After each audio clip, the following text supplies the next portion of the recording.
She put a pot on she hair and gone. Them a the first one out on the dam.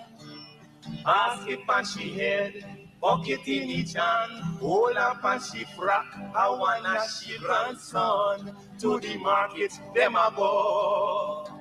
For the morning, the day is dawning. For cockacrow to give the villagers a warning. Rise and shine, the birds them a sing. All animal take turn as them join in the waking. Cockacrow, dagaba, donkey bray, horse and neigh, even duck a quack. Cockacrow, dagaba, donkey bray, horse and neigh, even duck a quack. Come and hear this sweet story that tell the people about life in the country.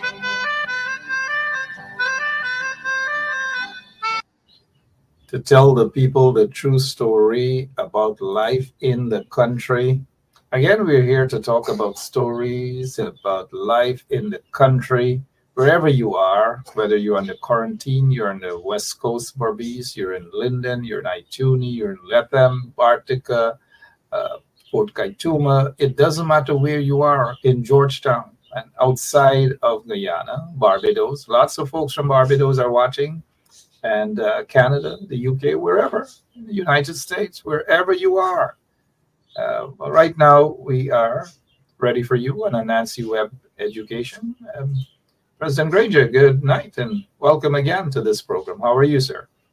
Thank you. It's always good to be on the program and to be in touch with your thousands and thousands of viewers and listeners, to put forward some important views on Anansi Web Education to help make the country better, not only for ourselves and this generation, but for future generations too. I always feel happy to be on this program. Thank you. And always happy to have you on the show as well. Good night to all of you who are now tuning in. Please share the link and have the folks know that we are on. An interesting topic again, another interesting topic tonight.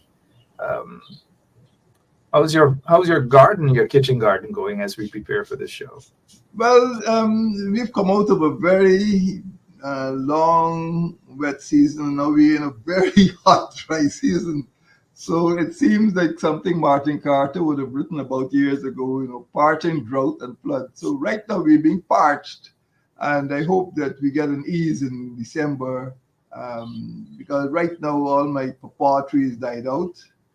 And for the first time for the year, I'm having to buy pawpaws. Otherwise, things are going well. I'm getting quite a few leafy vegetables and okras. How's yours? Great. Well, it's coming down now to a different season, so the tomatoes and everything, and the watermelons. We've had a successful farm life for the past 2 to 3 months. So yes, success stories indeed. I'll send you some tomatoes because I know that those vegetables in Guyana price gone up, way up. All right, today's topic, President Granger, we're dealing with international trafficking in cocaine has increased since the People's Progressive Party returned to office 50 months ago in August 2020. In fact, sorry, folks, for that little error. They've returned over 50 months ago in August 2020. 2020, you're quite right. August 2nd, 2020. So again, we're dealing with international trafficking in cocaine has increased since the People's Progressive Party returned to office 50 months ago in August 2020.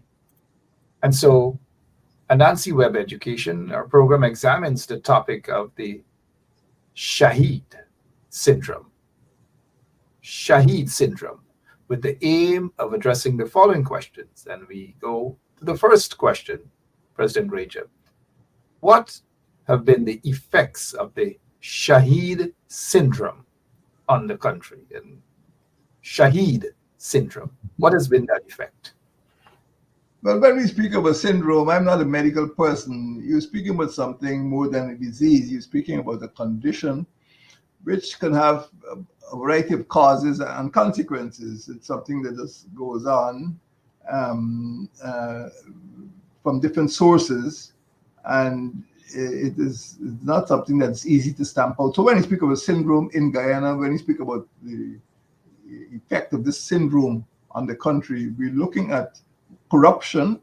Uh, Narco trafficking corrupts the officials, the government and law enforcement and judicial officers and so on, who have to handle it. So that is one factor. It also deals with criminality because narco trafficking brings guns into the country, and people use guns to extend the drug trade, extend their territory, the drug empire, and also to deal with the rivals because it's a very lucrative business. And once you get drugs and guns, you're going to have murders, extrajudicial killings. This is what we saw in the early years of this century. So they all go together: the drugs, the guns, and murders. But in addition to that, you have corrupt officers. So sometimes you find yourself going before a law enforcement officer who himself has been bought out. I'm not accusing anyone, but this is the danger of the syndrome. But there's also an economic side. If people are involved in drug trafficking, you end up in money laundering. So I think you see how it is starting to spread. So if you were running an enterprise honestly, and the next man is a drug trafficker, he keeps on selling you because he can afford to. He's rich, and he's trying to launder money, and you have to sell a commodity for $100. He's selling it for $50 or $80. So it creates a distorted economy that people are not seeing the true cost of an item because it is being subsidized by dirty money. So you got money laundering as well. And this makes a mess of the economy because who wants to produce something valued at $100 when it is going to be undersold by a drug trafficker selling the same commodity for $80? So people stop producing. And I think in economics, people they have an effect in which dirty money would tend to attract more business because it means that more people are going to stop producing and start going into drug trade, which of course doesn't produce food, simply because that drug trade is more profitable for them. So the whole thing, if a farmer is growing sweet potatoes, for example, which could be sold maybe for $400 a kilo, he would just switch to growing ganja, which is being sold for $1,000 a kilo. So the whole, you can't give your baby, ganja, for breakfast in the morning instead of porridge. So and this syndrome affects every part of society and the economy. Public officials become corrupted. There's money laundering. There's economic distortion, and there's social degradation because eventually the drugs are going to get to young people or young boys and girls, and people are going to end up doing strange things in order to get some drugs. And I think most Guyanese would have come in contact with a family or a situation in which perfectly, I suppose, decent families, if you want to use that expression, have some child or some son or daughter who has a drug habit and start to steal things in the house to feed that habit. I know personally, I can tell you about some personal experiences in which families have been broken up because their child got caught in the cocaine habit. So it is a total disease, it's a total syndrome which can affect every part of society. That is what I would say is the effect. It just destroys society. It just destroys families. It just destroys the economy, and it corrupts the law enforcement agencies. It's terrible. Thank you. It indeed corrupts the law enforcement agency. It corrupts politicians, officials of regime. So, if you're now joining us, tonight's discussion is international trafficking in cocaine has increased since the People's Progressive Party, yes, the PPP, International trafficking in cocaine has increased since the PPP has returned to office 50 months ago in August of 2020. And so this takes us to the second question, President Granger. When did the Shaheed syndrome become a significant public security matter in Guyana? It is difficult to put your finger on a particular date or year. I recall as when I was National Security Advisor in the PNC administration under President Hoyt, I was also already a member of the National Drug Law Enforcement Committee. That was in 1990. So it was the early stages of trafficking were evident as early as 1990, but the big haul started under the PPP in 1997 when we had a ship in Guyana's harbor, the MV Danielson. But I would say that from about 2000, after I would say that Mrs. Jagan, was intent in stamping out the trade in the early stages. But by around 2000, I think when she departed, she left office in 1999. And by 2000, narco trafficking was rampant. I would say that from there, it led into what we call the troubles, in which people definitely bringing in huge amounts of drugs. People were becoming fantastically rich. Property values were soaring. Drug traffickers were building huge housing schemes. And they were trying to extend the drug empires into villages, particularly in East Bank, Demerara, and East Coast, Demerara. And those villages were hit hard. And I would say that the troubles was all about drug trafficking. The murders, the extrajudicial killings, the drug gangs, the swaggering, the telephone tampering. All of these things are products of the Shaheed syndrome from about 2000. And that was the cause of the deaths of so many hundreds of people, because people were trying to become fantastically rich. And the greed that was propelling the drug trade just continued to push them so that they could get more territory, more drugs, more money. So it's a cycle of corruption. And the more people got involved, the more they corrupt public officials. So when police officers were getting a small amount of money, those days they might have just been getting $50,000 or $60,000. Somebody just give them $250,000 or more. So you can see the effects that fuel the violence during the Troubles.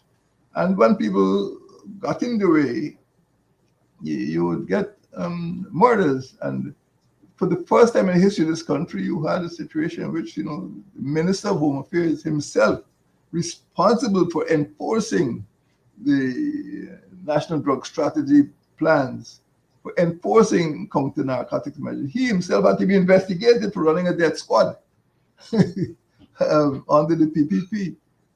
And then, people were being killed because they knew too much or they spoke too much. We all remember cases of the, Bacchus murder and the Kizarski and so on. Those are very bad days. And I think there was a mood of anxiety and uncertainty. People just started leaving the country in greater numbers than they were leaving before. So the effects of the Shaheed syndrome, were most noticeable during the Troubles, right? Literally from about 2000 for the next 15 years or so. And you can go back to the United States International Narcotics Control Strategy reports, and you can see the criticism of the absence of any drug policy in Guyana during those years. And it's there for everybody to read, the murders, the volumes of drug trafficking. And at one stage, the administration of the day was actually dodging the establishment of a DEA office in Georgetown. they were giving the DEA a lot of unsafe and old houses, and they were playing a game, it's quite clearly. And they were demanding more money. And the US ambassador said plainly, we are not going to give you money to suppress the drugs when we know drug lords are walking on Georgetown without being arrested. So there was almost a confrontation between the administration and the United States at that time. At the same time, the whole security structure started to collapse gradually because of the rot, and you had situation in which this country was trying to bring in Bernard Kerik and other people. The violence became so extreme that attempts were made to get help from Britain. I don't know if calling in Bernard Kerik was a matter of getting help, but certainly it was extreme, and people were turning to extreme measures. So I would say that the period of the Troubles was definitely a very great period in our history, and it wasn't a social revolt. As far as I'm concerned, it was a drug gang warfare. I mean, and this is the expression that was used by the head of the presidential secretariat. And I believe in this regard, although I would disagree with him on many matters, it was a period of drug gang warfare. And if you talk about drug gang, you're talking about narco trafficking. Drug gang warfare. And again, today's topic, we're talking about international trafficking in cocaine and the fact that it has increased again since the People's Progressive Party, PPP, returned to office 50 months ago in August of 2020.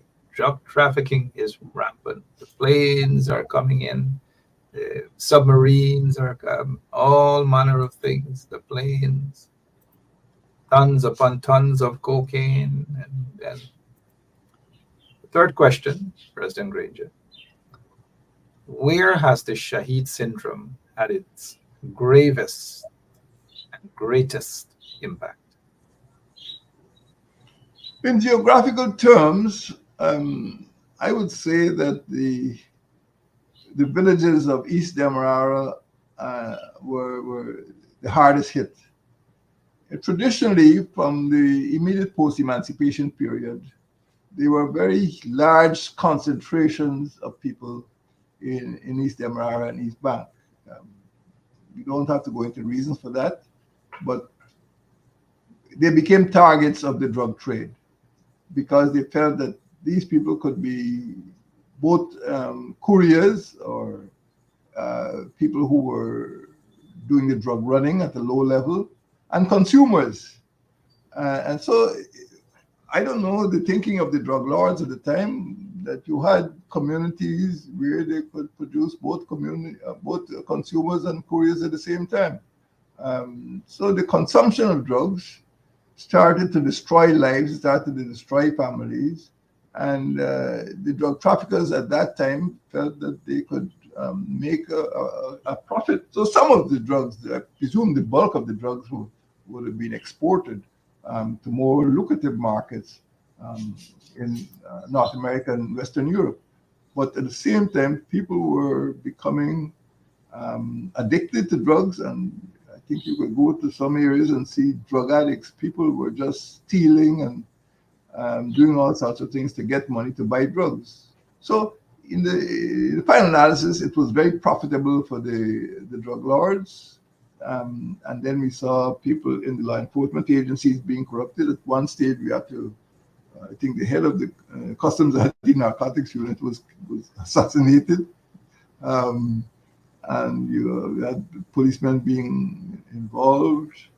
And I said, it was bringing about a collapse of normal government in this country. A few people were getting extremely rich, but a lot of people were becoming, extremely poor and suffering because of drug trafficking.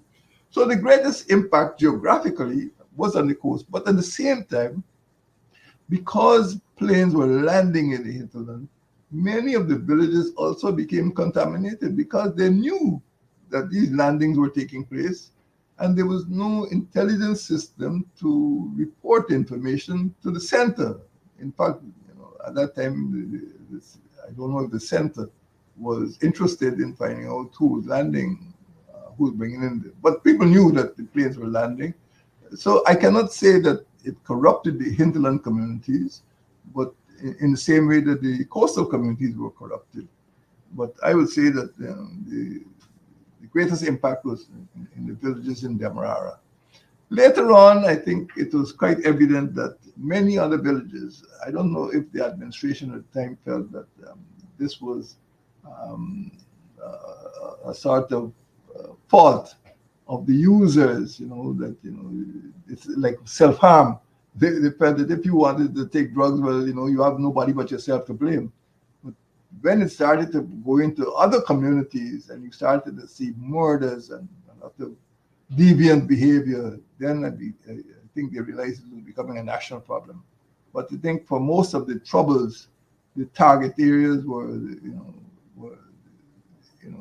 East Coast and East Bank, and that's where we found most of the murders.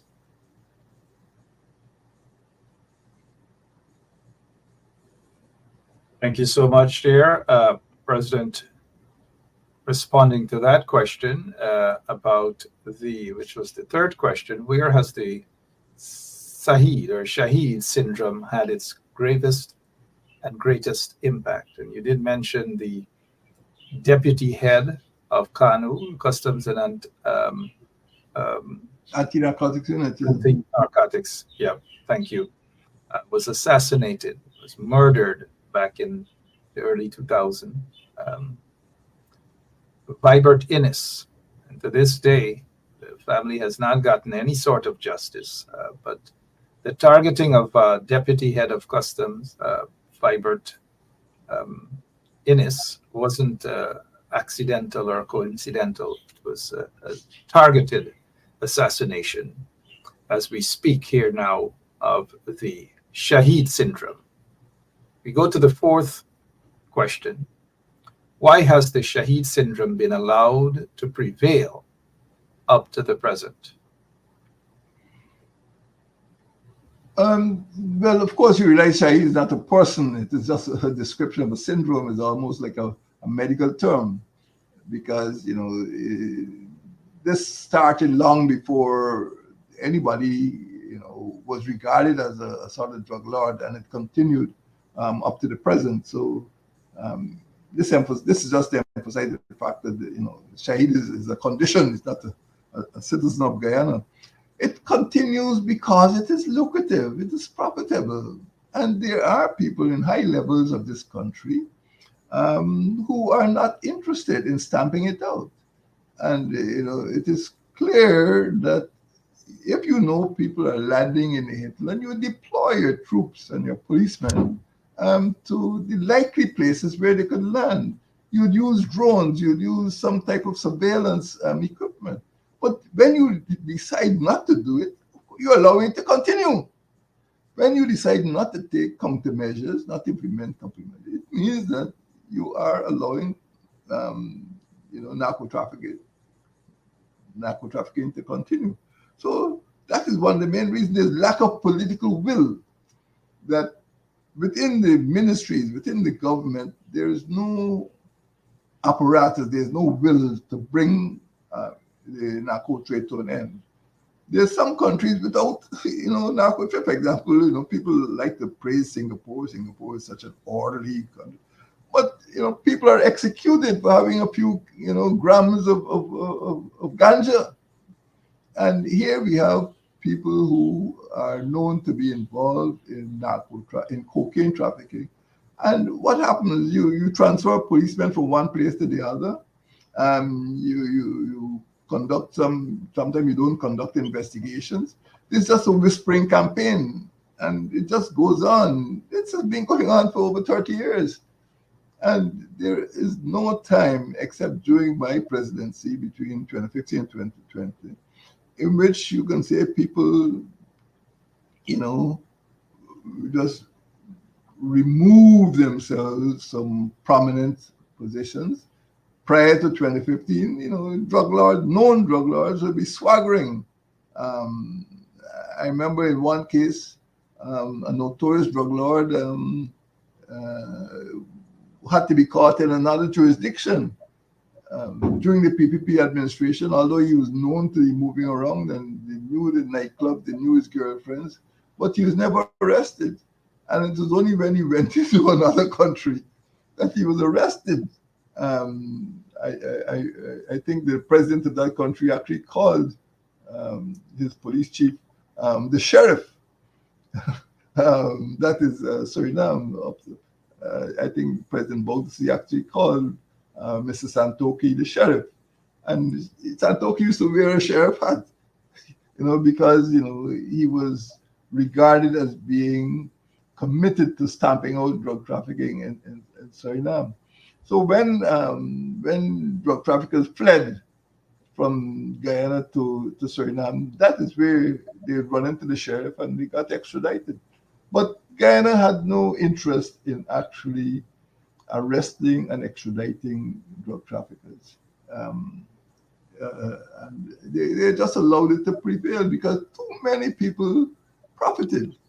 You talk about money laundering, you talk about gun running, you're talking about, you know, um, you know, corrupting police officers. You're talking about being able to run business startups because some people would take a few grams and they travel overseas and they come and start up a little business.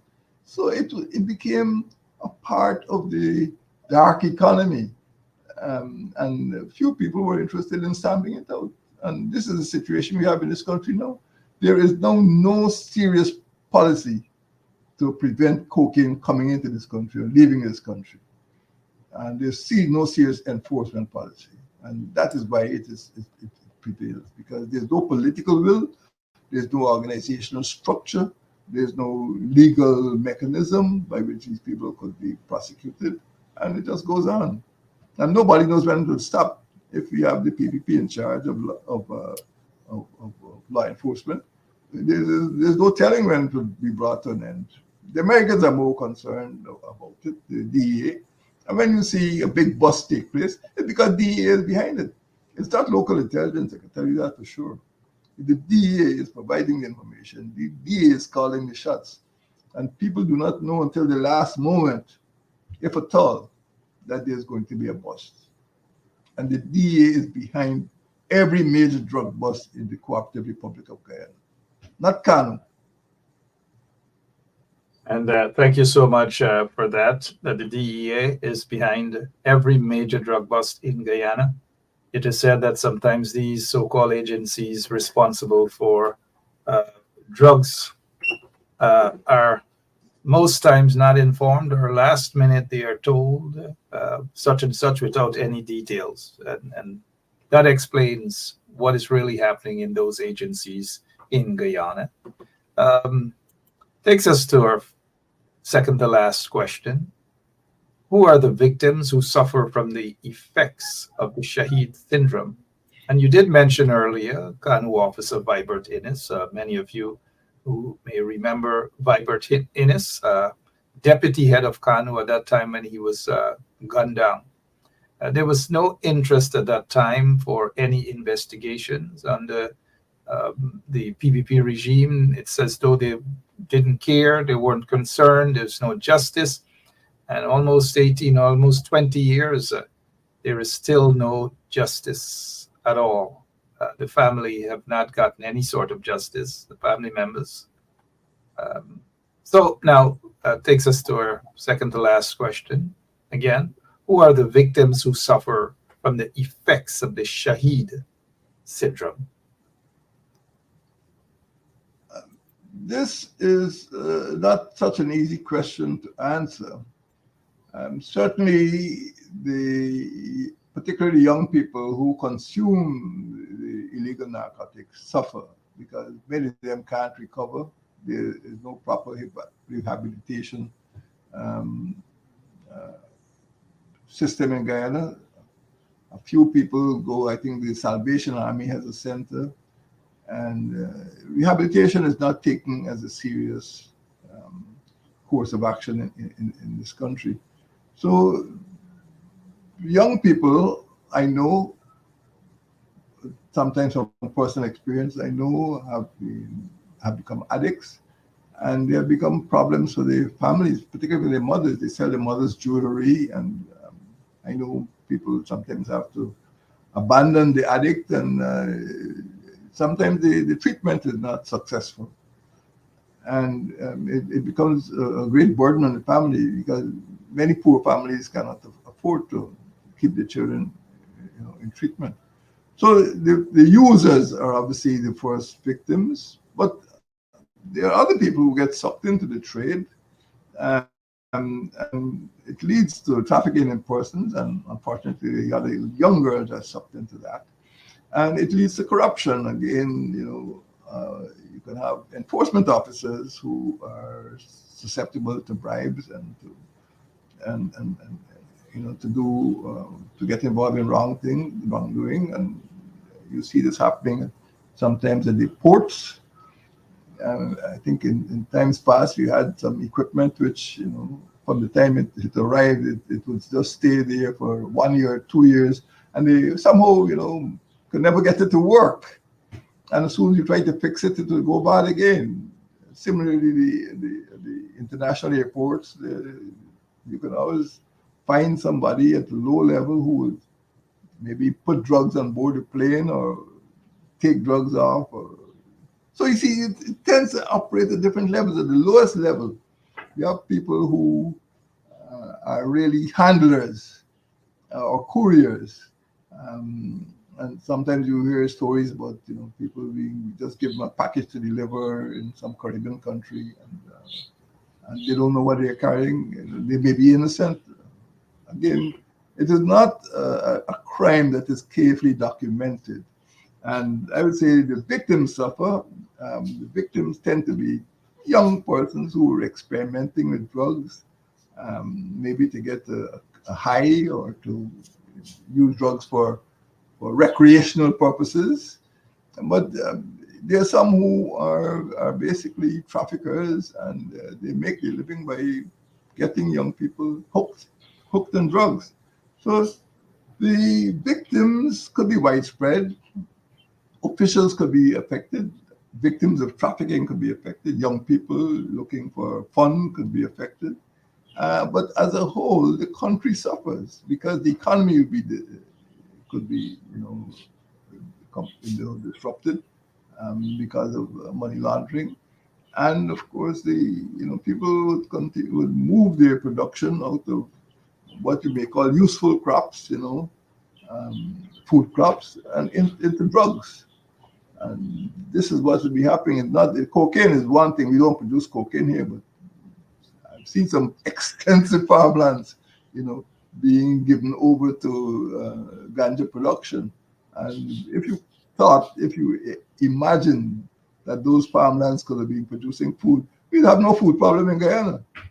But people are into drugs because it's profitable. And I would say that the victims suffer because, the whole country ends up, paying, four or $500 a kilo for something as simple as sweet potatoes, because the lands which should be growing food are producing ganja. So the whole narcotics trade turns the economy upside down, and we all suffer. But particularly, the consumers tend to be members of poor families who can ill afford, to maintain the habit, and they end up on the street. And sometimes when you look on the street, you see a lot of young persons who are really drug addicts. They're not there because they're poor or unemployed. They're there because they are addicted to drugs. And those are persons who should be, in other forms of employment, building families, building professions, and helping to develop the country. But we're losing a huge part of the generation of young people because of this crime.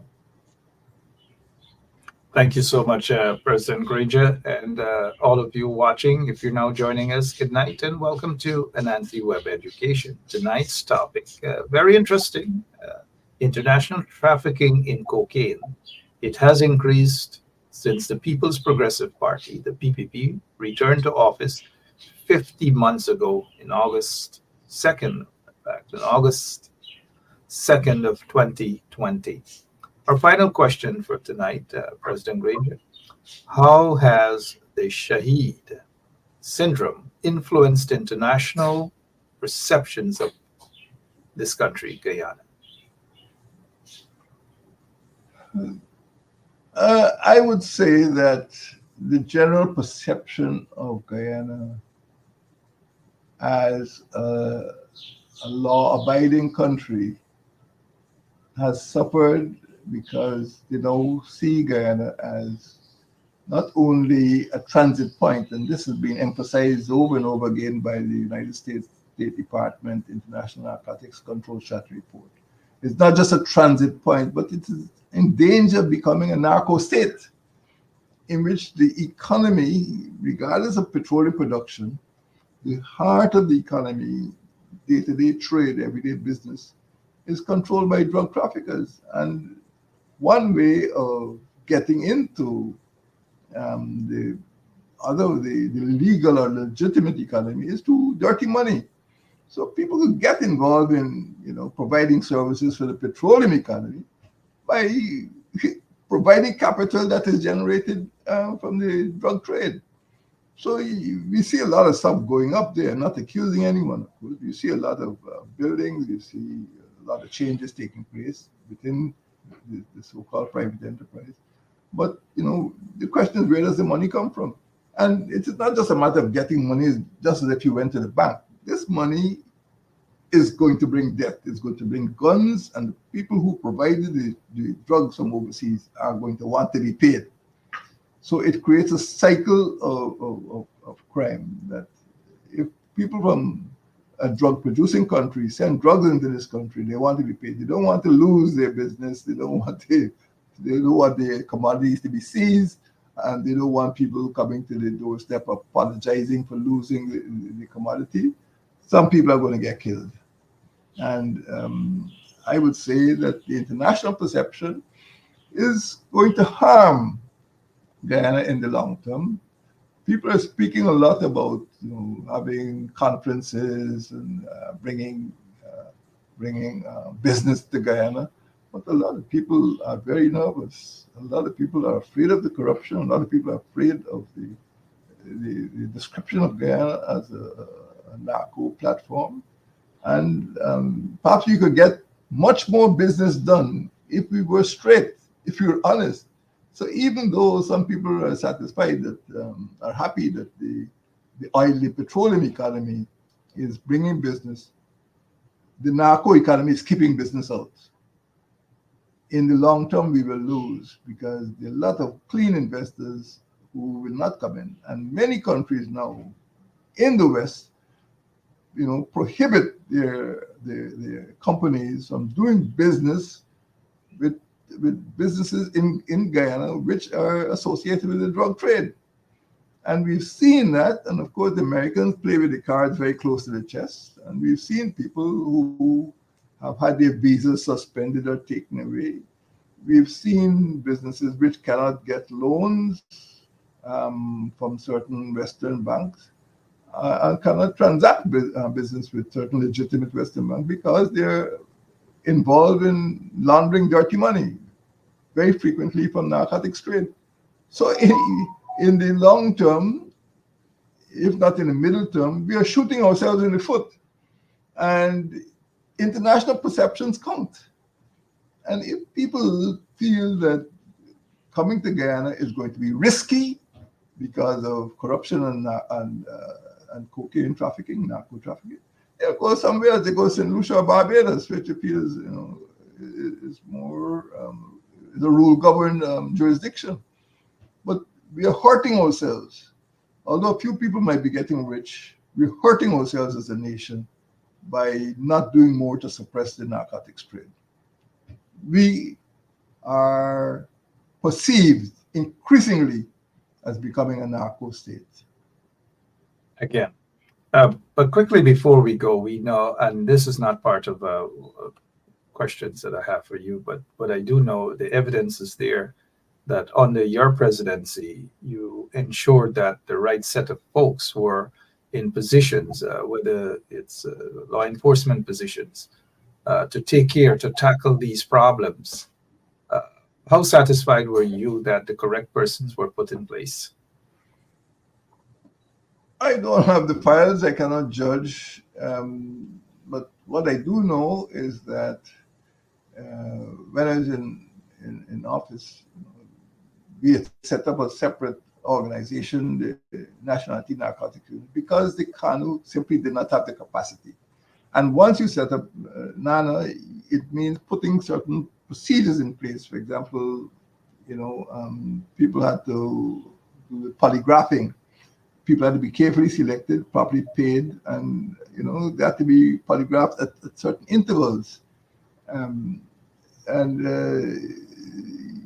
to some extent, to quote an American politician, you go to war with the troops you have, not the troops you want. So we had to use the personnel that we had, but in every instance, we tried to make sure that the rules the laws were properly applied, and that as far as possible, that at the ministerial level, we made sure that there was no political interference in professional decisions, and you allow the professionals to do their work. But there are limits to that, and it is impossible within the period of time we had in government, which was actually cut short by the no confidence motion in 2018. We got into 2015, by 2018, the no confidence motion. It actually reduced our ability to run the country properly because, in the manner of speaking, the Western powers turned off the taps. So even though the economy had started to generate revenues from petroleum, we could not access those funds. So we were broke. The government was broke, and we could not implement some of the plans that we had because the money is kept in Western banks. It's not kept in Bank of Guyana. So we could not bring about certain changes, and then again you had a widespread problem. You can't just purge the entire judiciary, magistracy, the police force. And, I would say that we had very good police officers, we have very good judges, we have very good law enforcement officers. But some of the persons in different levels of those organizations were corrupt. There's no denying that. And I think they didn't do their job. We put some managerial and administrative changes. For example, there were more magistrates courts in this country now than before. There are police divisions. At one time, that huge interior used to be one division, and we created a structure in which each regional chairman had a regional police commander at his side, so that that he could rely on collaborating with the police commander, so that the intelligence and information and so on will be probably transmitted. So I would say that we had to make structural changes. And if there was any lag, it would be in terms of providing the quality of training to the officials that is necessary to ensure a more law-abiding jurisdiction. But there's just not enough time in 3 years to undo 30 years of damage. You guys did a great job. Lots of people know the evidence is there. Unfortunately, hey, guess what? Back to international trafficking in cocaine. It's out there that it has increased. The evidence is out there. It has increased again since the People's Progressive Party, the PPP, returned to office 50 months ago. Drug trafficking rampant. Planes and so forth. We know about the submarine. The planes are just mysteriously appearing. Mysteriously, the men just run away all the time. The same story. The men ran away, and that's the end of the story. President Granger, though, yeah, I know it's gone. Thank you so much for your time. Thank you so much for what you have done during your presidency. We saw a different Guyana, a cleaner Guyana. People were able to breathe again. Drug lords went underground for the most part. We didn't see these mysterious planes popping in. We didn't see a lot of things. People began to have a sense of hope and patriotism under your presidency. Again, thank you so much for what you have done to the country. More could have been done, but like you've said, 3 years cut short, 3 years. The pipeline was cut off, all manner of things. But thank you. People want to see those bright days again.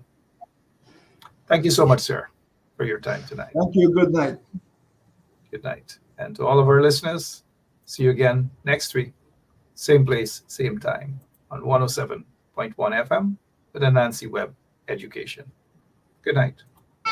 All day I back down, me now I come home. Inaga, jackass, yeah, I forget you, Lord.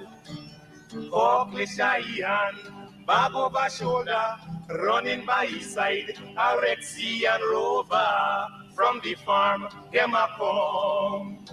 So now go down, but up the river. Some washing clothes, some folks are bathing at the water. Fisherman, they catch them a bring.